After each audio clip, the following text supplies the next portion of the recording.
Hello, everyone, and welcome back to Randy's old-time radio shows. Step through the creaking door and into a world of suspense. Today, Randy is airing a classic episode of CBS Radio Mystery Theater, broadcast from 1974 to 1982. Carried by over 290 stations nationwide, it brought radio back to life with stories of mystery, suspense, and the supernatural. Hosted by E.G. Marshall and Tammy Grimes, it featured legendary voices and unforgettable tales. Now, without further delay, here is tonight's episode, The Rivalry, from July 2nd, 1979. The CBS Radio Mystery Theater presents...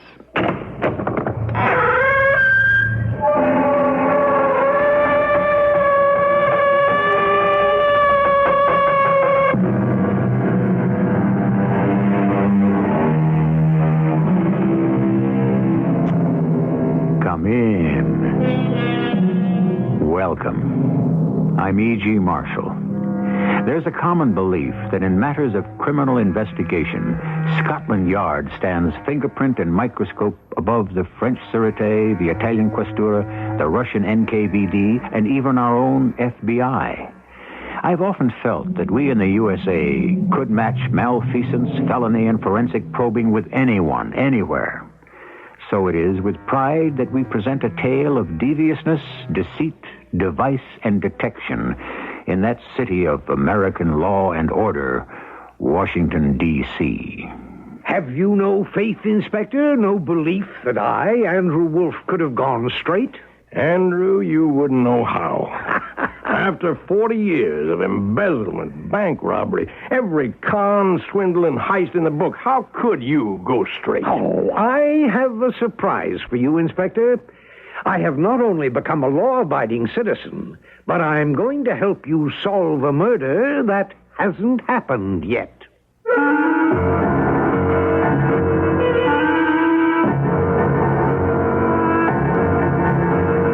Our mystery drama, The Rivalry, based on one of the first Arsène Lupin adventures, was adapted especially for Mystery Theater by James Agate Jr. and stars John Beal and Court Benson. It is sponsored in part by Contact, the 12-hour cold capsule. I'll be back shortly with Act One.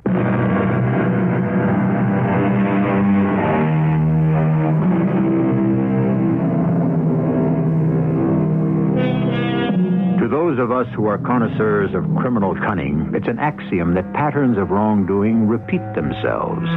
It's as though the malefactors of today have taken example from the masters of past crime, which is why today's detectives must be as scientifically knowledgeable and unrelenting as a Father Brown, a Lord Peter Wimsey, or a Sherlock Holmes.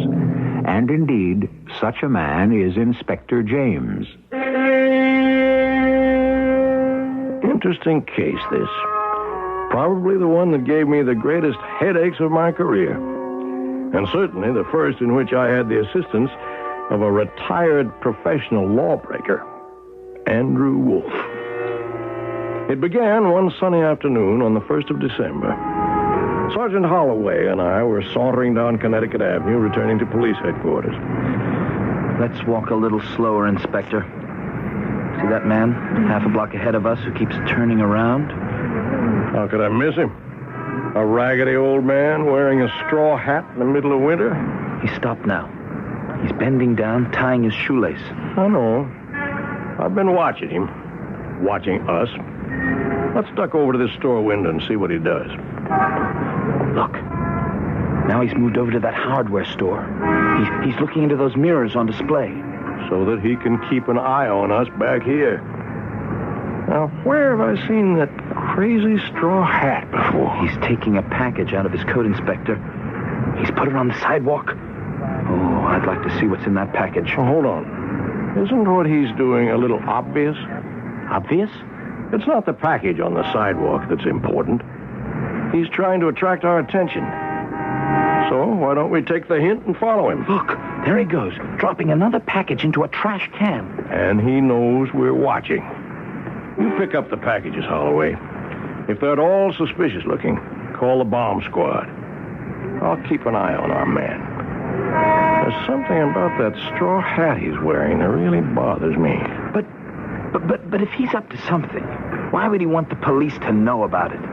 Sergeant, that's exactly what I'm going to find out. The old beggar hailed a cab, and I followed in another, as far as a doorway on M Street in Georgetown. Then up a flight of stairs over a bookshop. You'll forgive me for not knocking, won't you? My little room is honored by the presence of Washington's finest. I hadn't expected you for another 10 minutes, though. Andrew, when I saw your scroungy-looking friend here wearing that particular straw hat, I said to myself, that's the hat. I've seen that hat at every racetrack in the country. It belongs to Andrew Wolf. Now, how about that? You recognized my straw hat and wondered why this old bum, Louis, was wearing it. Perhaps old Louis has murdered my friend Andrew Wolf. Yes, indeed. Inspector James had better follow and find out. I admit that was about the size of it, Andrew. I'm touched. Excuse me a moment, Inspector, while I keep a promise. Louis, thank you for inducing the inspector to follow you. Here's the $10 I promised you. Goodbye, Louis. Wherever did you find that character? Inspector, in my profession, there's an army of such characters ready to do little jobs for a few dollars, and old Louis is one of them. Oh, darn, he took my straw hat. You're kind of an ungrateful fellow, isn't he? Didn't even say thank you, just left. Well, Louis can't speak. He's quite dumb, and a little deaf, too. I prefer an assistant who's speechless. Gets us both into less trouble. I thought after all those years in prison you'd retire, Andrew. Well, from active service, I have. Well, then why this elaborate scheme to get me here? Does the parole board have your address? You'll never forget the past, will you, Inspector? You have no faith that I, Andrew Wolf, have gone straight. Andrew, you wouldn't know how. After 40 years of embezzlement, bank robbery, every con and swindle and heist in the book, how could you? So you're waiting around for me to stick my hand in somebody else's cookie jar, eh? Well, I have a surprise for you, Inspector. I'm not only a law-abiding citizen of Washington, D.C., but I'm going to become a friend of the police. I'm going to help you solve a crime. Andrew, will you get on with it? Have you had a report yet at your precinct of the murder of a young lady last night? A murder last night? No, things were pretty quiet as far as I know. You're quite sure? A ballet dancer or an opera singer? Or someone who wears a costume? A young lady? No. Supposing I told you that a murder had been committed, and it's only a matter of hours before you find out. Andrew, will you go ahead with this undiscovered murder of yours? Right. Last night, a friend of mine who has a little private boat business up and down the Potomac was passing under the Arlington Bridge, and a paper bag landed on his deck. Some of the contents of that paper bag fell overboard, but I have here what my friend brought me, and I thought it might interest you, Inspector. All this has something to do with a murder? All right, take a look at what I've spread out on this table. A piece of a crumpled and torn newspaper, right? Mm-hmm. A cut glass inkstand with a silver top. Then a small piece of broken glass with a tiny hole in it. 2 folding paper boxes, a large Dixie cup, and lastly, and most interesting exhibit, an ornate kind of red-colored shawl with a gold tassel at one end. It's the kind of thing one might see on a costume. I'd say probably was part of a costume. People haven't worn brocaded shawls for over 100 years. Well, what do you think, Inspector? You get me up here for a look at this junk pile. You don't think it means anything? Well, sure it means something. Some jerk of a second-story amateur was getting rid of what he didn't want by tossing it over the bridge. Well, now, I'll tell you how I see it, my dear old friend. Yesterday evening, between 10 and midnight, a young lady dressed in some kind of a costume was wounded with a knife and then choked to death by a well-dressed gentleman wearing a monocle and interested in horse racing, with whom this young lady had been eating a hamburger and drinking a milkshake. And to think I'm listening to all this gibberish in broad daylight. Note, the piece of newspaper is a racing form. Note, the piece of glass has a little hole in it. I'd say part of a monocle. Note. Sure. No one I know's worn a monocle in 50 years. Well, that should narrow down the field then, wouldn't you say? Note the paper boxes and the Dixie cup. The well-dressed man picked up 2 hamburgers and a milkshake and joined the young female who wore a costume. Perhaps they went to his apartment, perhaps to hers. Maybe late, after the show. First, he stabs her with a knife and then strangles her with this shawl. If you look closely, Inspector, you'll see on the red material darker red stains. To me, it looks like a bloody knife has been wiped on it. After the deed, our murderer has to cover his tracks, get rid of the evidence. So he wipes off the knife, picks up a piece of his monocle, which probably broke in the struggle, takes a pair of scissors and cuts off this bloodied, stained part of the shawl. I'll bet you the rest of it is still in his victim's hands. He then wraps everything in a piece of the racing form he had in his pocket, adds a heavy cut-glass inkwell to weigh the parcel down, shoves it all into the paper bag he brought the food in, and over the bridge it goes. Fortunately for justice, it falls right into the hands of Andrew Wolfe. Thank you, Andrew. But I've got to go. Why don't you take all this evidence along, Inspector? It may come in useful. All right, if it'll make you happy. The only thing I'd like to hang on to is this piece of the shawl. I know you don't believe there's blood on it. When you've discovered the other end of it, as I say, around the victim's neck, why don't you come back here in, say, 4 weeks, the end of the month? New Year's Eve. And I'll give you this part to match up with it. Oh, by the way, Inspector, when you arrest the fellow with the monocle, be careful. He's left-handed. Glad you showed up, Inspector. Chief was asking for you. You know those packages that the old bum in the straw hat left in the street? Don't tell me, I know. Empty boxes. You never cease to amaze me, Inspector James. Well, did you catch up with that old bum in the straw hat? I did. I certainly did. Well, what's with the chief? A murder at the far end of Wisconsin Avenue. Top floor. 1333, or 3313. The victim, a man or woman? It's a woman. The visual surgeon is up there right now. Ours? Oh, yeah. When did you get the report? About an hour ago. Did you say a woman? Yes, young woman. Music hall singer or ballet dancer. Someone in show business. She was wearing a costume. I'll be a son of a gun.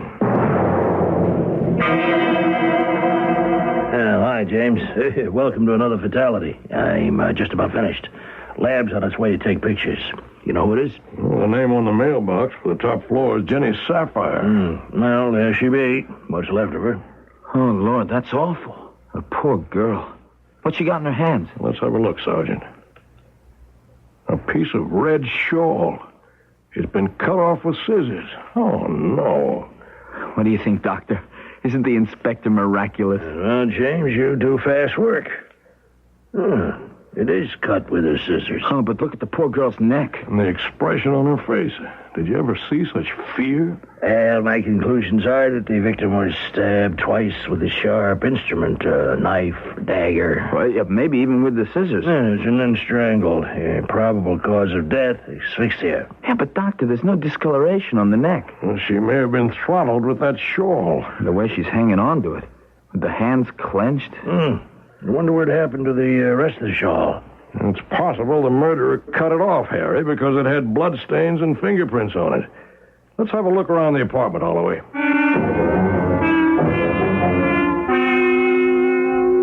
We worked over the case the rest of that week. Everything we came up with matched the conclusions handed me by Andrew Wolfe. It burned me up no end to think that no-good thug had flaunted the right answers to a crime he didn't even know was committed. Or did he know? It bugged the blazes out of me that Wolf could have been right all along. And as a result, it put me into a terrible temper. Holloway, where the devil is that man? He was here a moment ago, Inspector. Holloway! Yes, Inspector, coming. Well, it's about time. Now, you go in there and wait at my desk for me to come back, you hear? Yes, Inspector. Oh, boy. What's the matter with him, Harry? That's darned if I know. It's been coming on for days. Coming on? It's here. Every time we get to a new conclusion on the Jenny Sapphire case, the inspector gets angrier. Day before yesterday, I found a few more pieces of glass in the victim's room, and I said, hey, these all fit together. It's a monocle. Oh, you should have seen him, Harry. He hit the roof. Take a look at that sheet of paper on the inspector's desk. Look at his doodling. He's drawing animals. What is that? Head of a dog? Oh, no. That's a pretty good likeness of a wolf. Look at those fangs. Now, why would he draw a wolf? Well, the inspector might draw an Andrew Wolf if he could. You heard what Inspector James said, didn't you? That it burned him up, that a man he'd sent behind bars could take a few assorted pieces of evidence and string them together to make sense. To be outwitted by an ex-felon was an indignity that no self-respecting guardian of the law could put up with. Could you? I'll be back shortly with Act 2.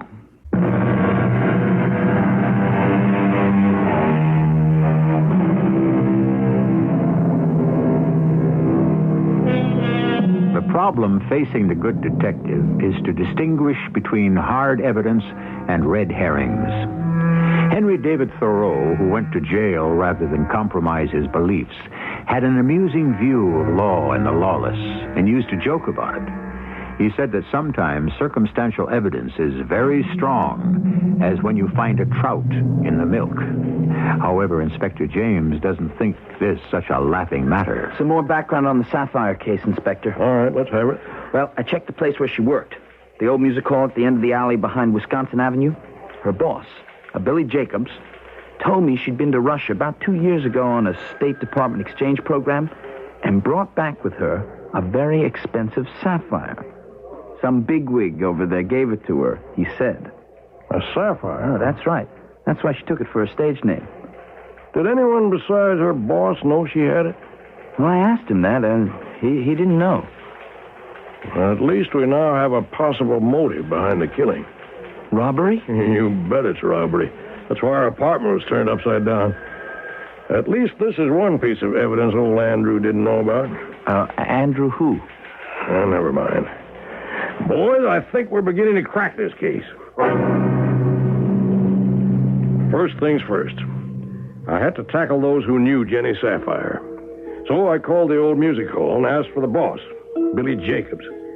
He wouldn't be in till that night during the second show. I got there at 9 and waited in the wings for him. You wanted to see me, Inspector. Are you Billy Jacobs? Impressive. The one and only. I'd like to know all you can tell me about Jenny Sapphire. Wonderful girl. Great loss.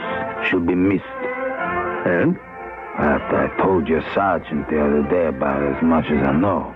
He told you, didn't he, how she got her name? From that Russian sapphire she brought back. A big son of a gun it was. Of course, Jenny was a beautiful girl. And I won't tell you that. Was Miss Sapphire married? Not so far as I know. Had a lot of boyfriends? You kidding. Talented, beautiful. She was young, pretty. She sang, she danced. She's been with me a couple of years, since she was 17. So what I'm saying is, she attracted a lot of attention. So she had many admirers, huh? Flowers, at least twice a week. Any one in particular? Steady interest? Inspector, when I tell you this man's name, I don't want you to say you ever get it from me. Not that I owe the man anything, but he's so high up in the government that if he thought I told you, oh boy, you know, he's got influence. You're probably not the only one who knows his identity. Oh, yeah, I think I am. At least so far as Jenny is concerned. No one around here ever saw him. He never came to the show. He waited outside in a big black car, shades drawn. And she'd run out and climb in. But I sure know who he was. Hey, Inspector, let's go into my office where it's quieter, okay?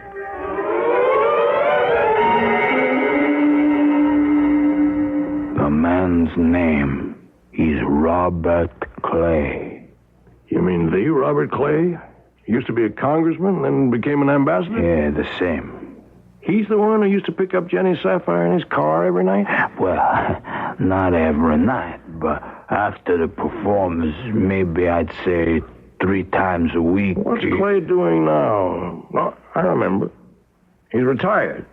Said he was through with politics. Spends a lot of his time at the racetrack. Yeah, that post in Moscow was the last one he had. Of course. That's where he must have met Jenny Sapphire, in Moscow. Mr. Jacobs... now listen, you call me Billy, Inspector. Everyone does. All right, Billy. Billy, that last night when Jenny played here at the old music hall, do you remember anything particular about it? Matter of fact, I do.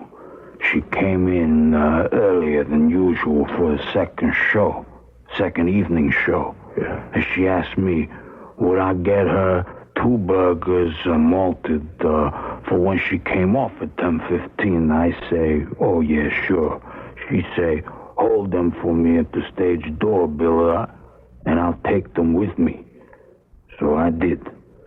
And then when she came down dressed, I handed her the bag, and she say, I'll pay you tomorrow, Billy. And she ran out, jumped in the guy's car. And that was the last I ever saw of her. The net was closing in. It was too bad that the murderer hadn't bought the burgers and the malted himself. That might have given us a witness. But I knew I didn't have enough to tie Clay or anyone else to the murder. Not one solitary fingerprint. And then suddenly, I began to suspect Andrew Wolf. Had he deliberately laid a smoke screen across the trail? Police headquarters. Inspector James speaking. How are you doing, Inspector? Is that you, Andrew? 2 weeks more, and I hope to see you with the other part of that shawl. What did you call me for, Andrew? Oh, now I detect a certain testiness in your voice. The case isn't getting you down, is it? I'm very busy. If you're having a hard time trying to tie a suspect to the evidence, may I suggest something? Go ahead. Suggest. I don't want to interfere, but just a thought. Suggest. Remember, I want to see you New Year's Eve with the other half of that red shawl. I'm under no obligation to bring you anything. Well, of course you're not, Inspector. If I were you, I'd double-check that piece of newspaper, the racing guide. If I remember, it had a yellow paper tag on it, which might be useful. Goodbye.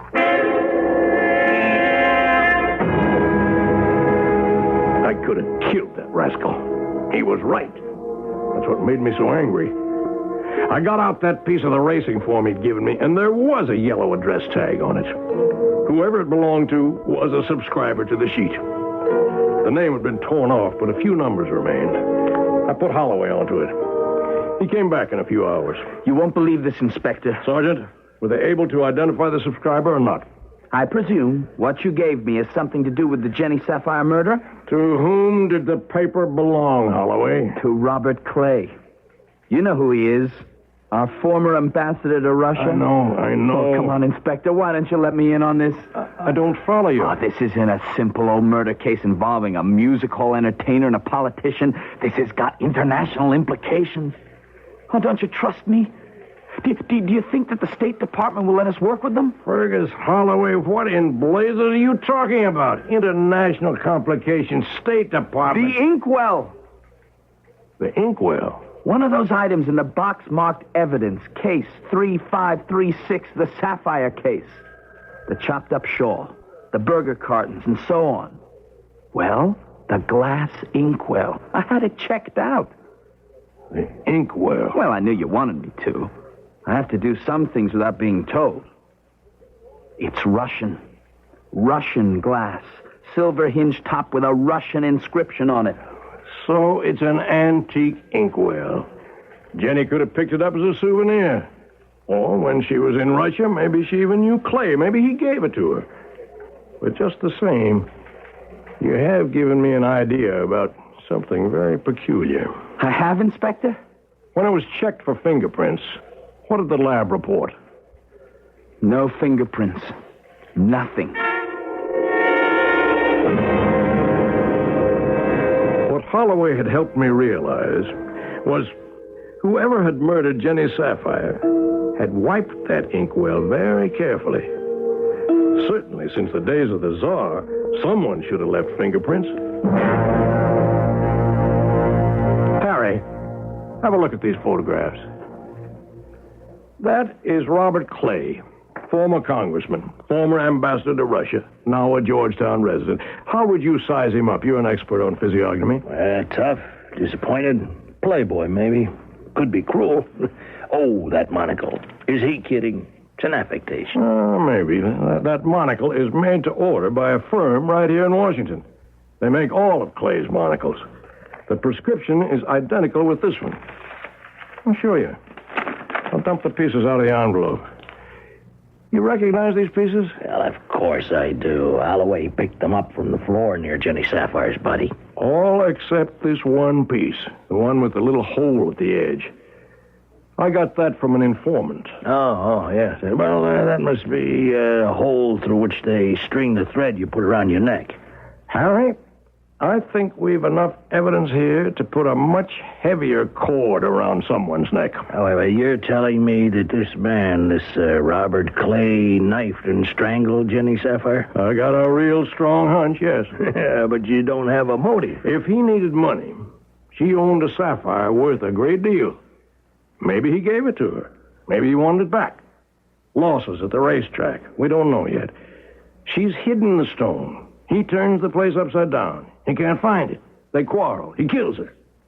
Only one thing's missing. What? I haven't found anyone who saw them together. At the music hall where she worked, her boss said he was sure Clay was a boyfriend. But he never saw them together either. Well, Inspector, there must be an angle. That could be it. The angle. Could you tell from the angle of the knife thrusts how strong the attacker was? Oh, quite strong, oh yeah. Was he very close to her? Just close enough. Anything else? Well, there weren't serious wounds, mind you. It was the strangling that caused her death.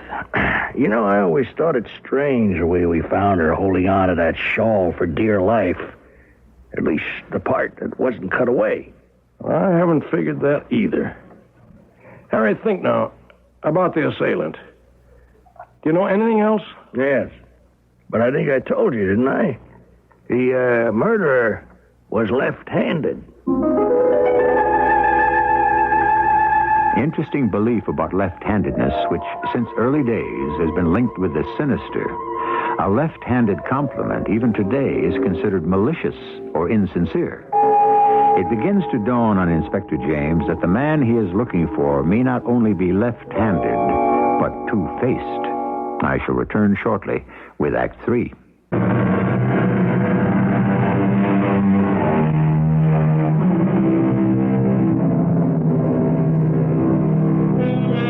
In case your attention has been wandering, let me capsulize.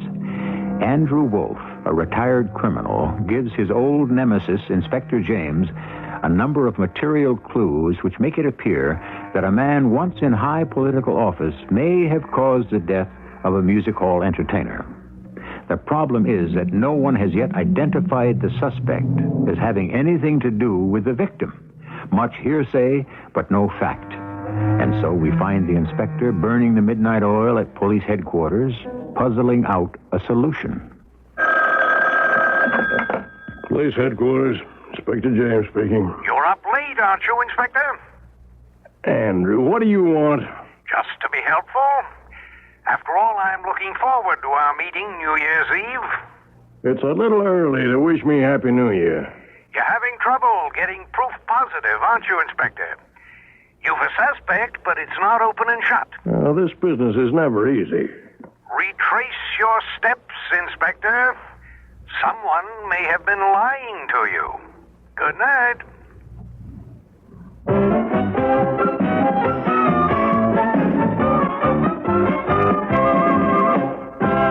Hello, Mr. Jacobs.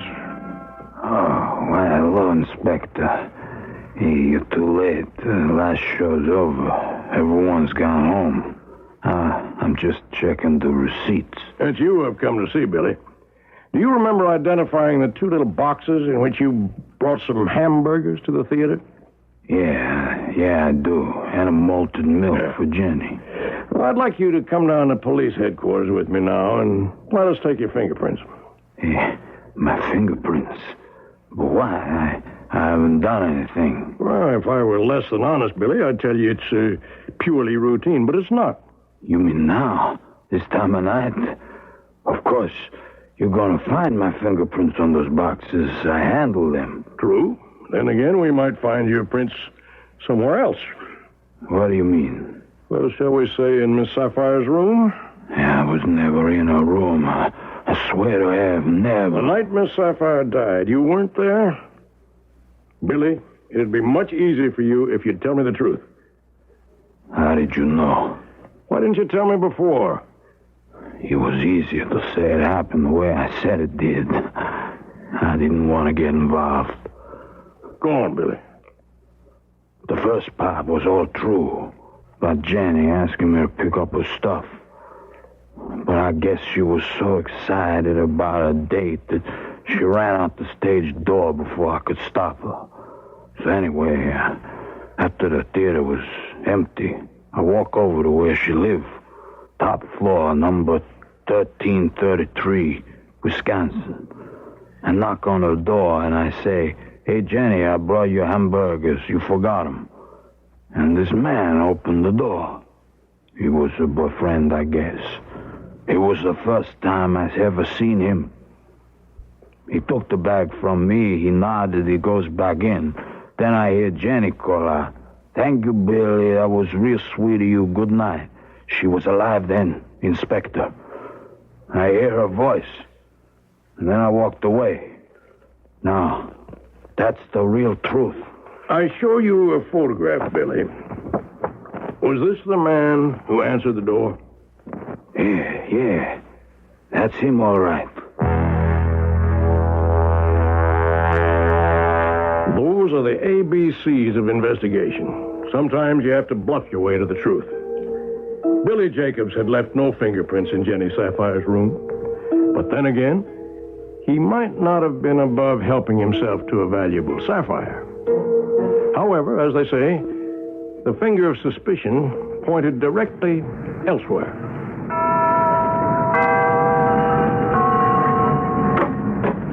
Yes, gentlemen. Mr. Robert Clay? Yes, that is me. We're from the Washington Police. I'm Inspector James, and this is Sergeant Holloway. Oh, well, I would like to help you, gentlemen, but I am just on my way out. You'll excuse me. Well, this won't take long, Mr. Clay, and it's a rather urgent matter. I am afraid I can't talk to you now.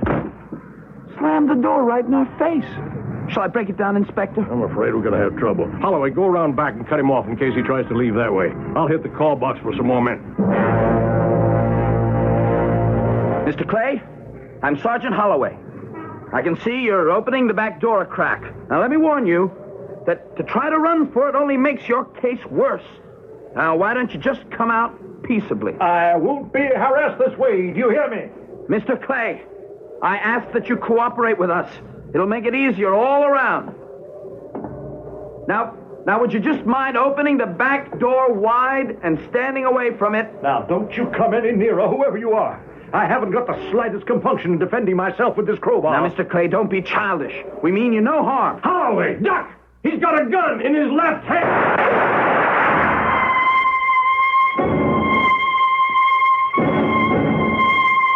No one was hit. I had Andrew Wolf to thank for warning me that the man I wanted was left-handed. It was with that hand he had fired. Holloway and I rushed him and disarmed him, and by 9 o'clock that morning, we had Clay in custody. You know I have the right to consult my attorney before answering any questions. Now, I have put in a call to him, but he is not yet at his office.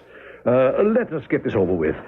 I want you to know, Mr. Clay, that I've sent Sergeant Holloway with a warrant around to your house. What for? To search for anything that would link you to the murder of Jenny Sapphire. I do not know what you are talking about. Jenny Sapphire had a 4-week singing engagement in Moscow when I believe you were there as ambassador. I didn't know any Jenny Sapphire. At that time, she called herself Jenny Hart.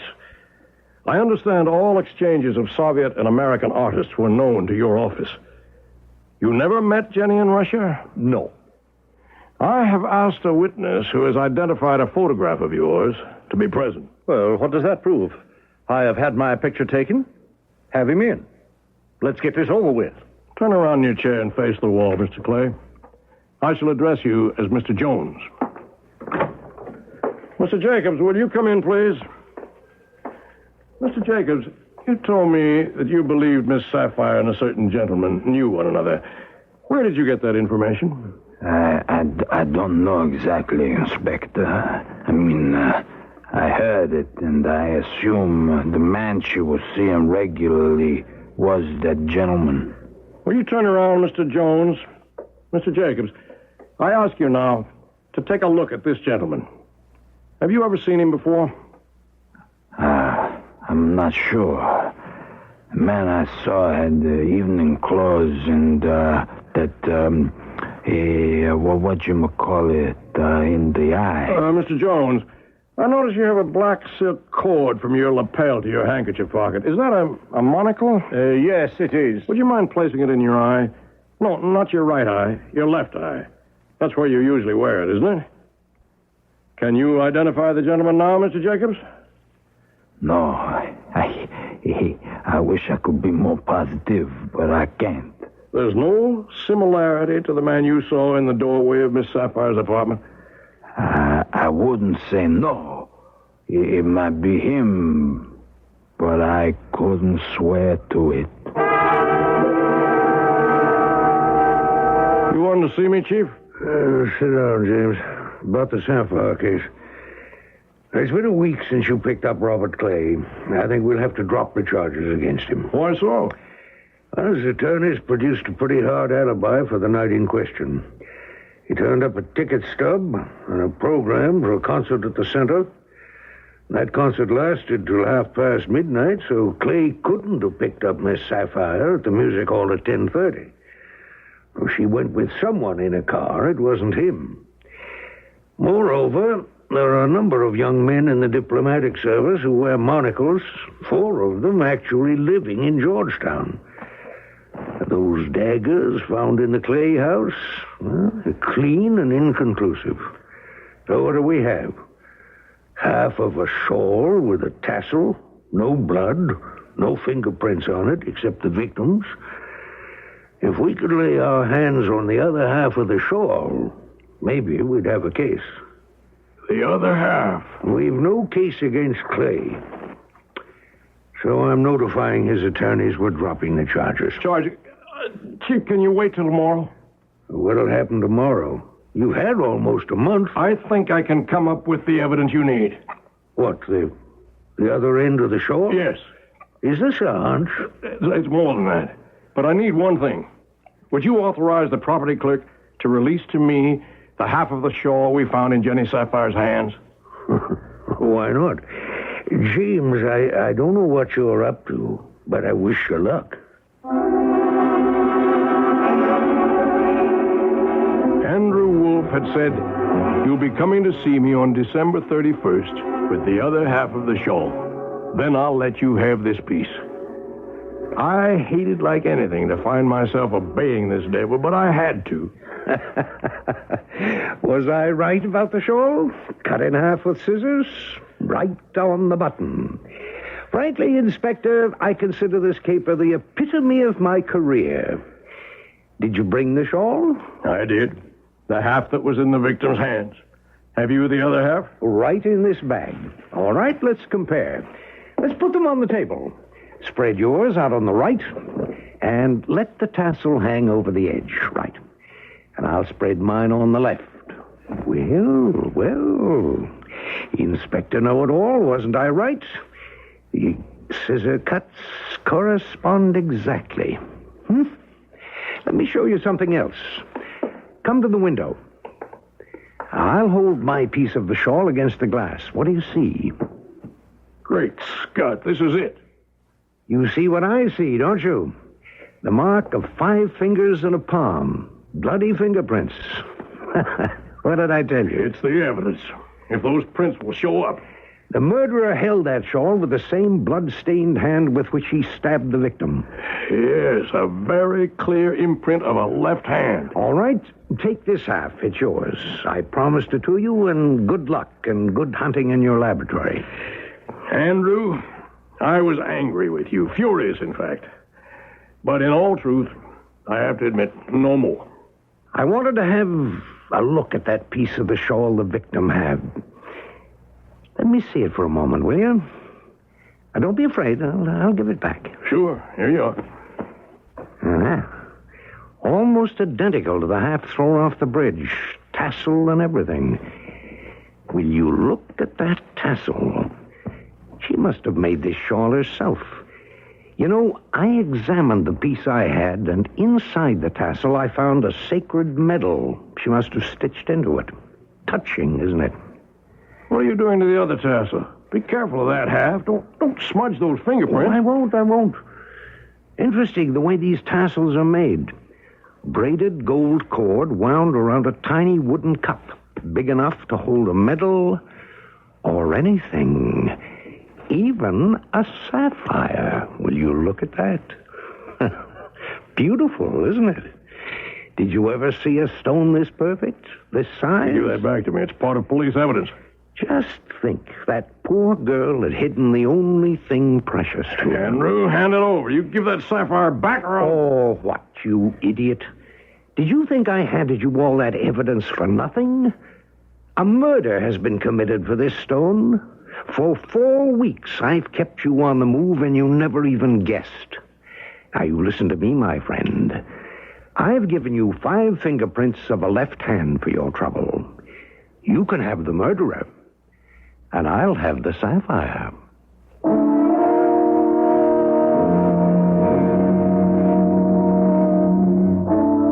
And so the curtain descends on today's Theater of the Mind, where you see what you hear. Inspector James got his evidence, and the guilty man was punished. Andrew Wolf got his reward, to which some will say he was not entitled. But as others will tell you, all's fair in love and war and chicanery. I shall return shortly.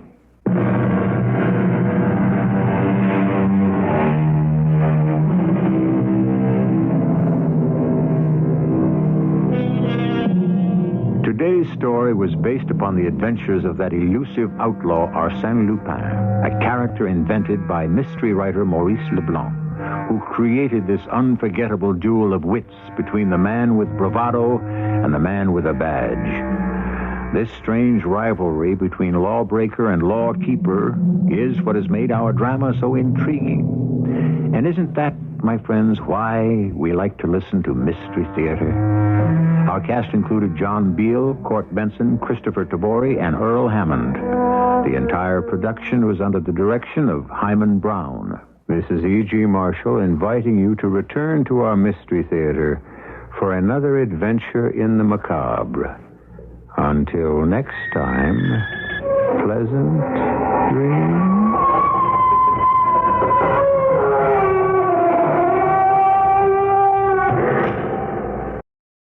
Well, folks, that's all for this episode here on Randy's Old Time Radio Shows.